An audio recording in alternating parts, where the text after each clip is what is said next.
Yang saya hormati Bapak Yai dan Ibu Nyai, serta tokoh agama, para pejabat nasional sampai regional, Pak Presiden, Gubernur, Bupati Wali Kota, Kepala Desa, Pak RW, dan Pak RT.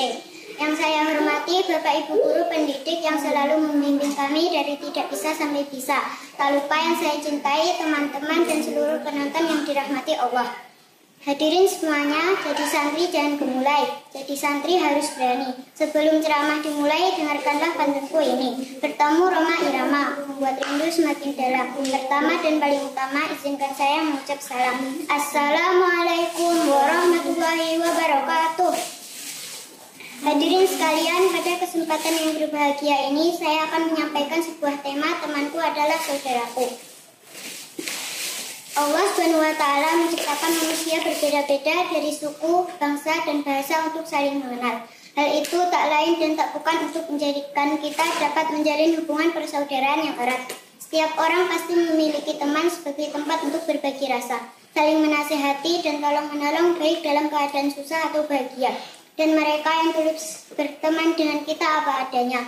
Dan Islam tinggi dalam memandang nilai-nilai pertemanan. Bahkan Rasulullah SAW pernah bersabda, jiwa-jiwa manusia ibarat pasukan. Bila saling mengenal menjadi rukun, dan bila tidak saling mengenal menimbulkan perselisihan. Hadis riwayat Muslim. Tidak hanya itu, Islam juga menekankan kita agar teliti dalam memilih teman. Banyak orang yang terjerumus ke dalam kemaksiatan dan kesesatan karena pengaruh berteman dengan orang yang salah.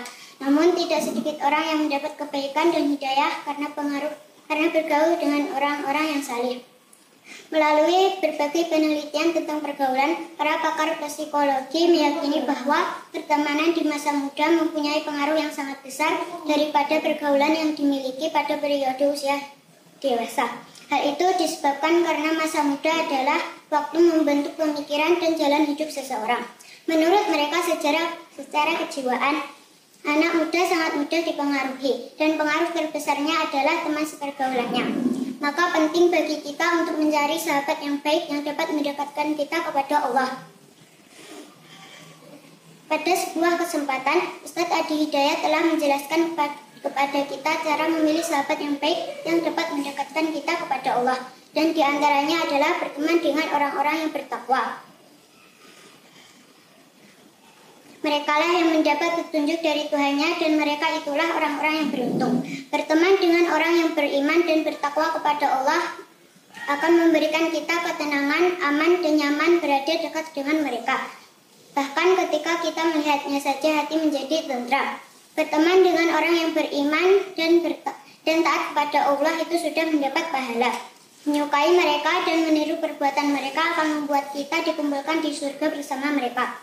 Begitu juga apabila kita senang berteman dan meniru perbuatan orang kafir dan fasik yang terlarang akan membuat kita mendapat dosa.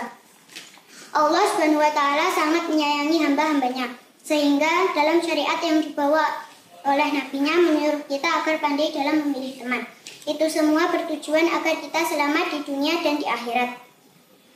Lantas bagaimana jika di sekitar kita teman-teman kita bukan termasuk golongan teman yang beriman? Apakah kita harus menjauhi mereka? Bagaimana saudara? Untuk hal tersebut ada beberapa hal yang bisa kita lakukan. Yang pertama, ajaklah teman kita ke jalan yang benar. Tarik mereka ke arah ketakwaan. Syaratnya kita harus tahan banting. Jangan sampai justru kita tercemari oleh mereka. Yang kedua, jika mereka tidak bisa diingatkan, maka doakanlah mereka agar bisa kembali ke jalan Allah. Dan jaga jaraklah dari mereka, jangan sampai kita ikut terjerumus ke jalan yang salah. Yang ketiga, teman kita adalah saudara kita seiman, sebangsa, dan setanah air yang semoga bisa membersamai kita di surga kelak. Meski berbeda jalan, jangan sampai ada permusuhan dan perkelahian. Setuju? Indah bunga di taman, membuat rindu semakin. Indah bunga di taman, duduk santai sambil makan ketan. Sampai jumpa teman-teman, sampai bertemu di lain kesempatan. Demikian ceramah yang bisa saya sampaikan, semoga bermanfaat. Wassalamualaikum warahmatullahi wabarakatuh.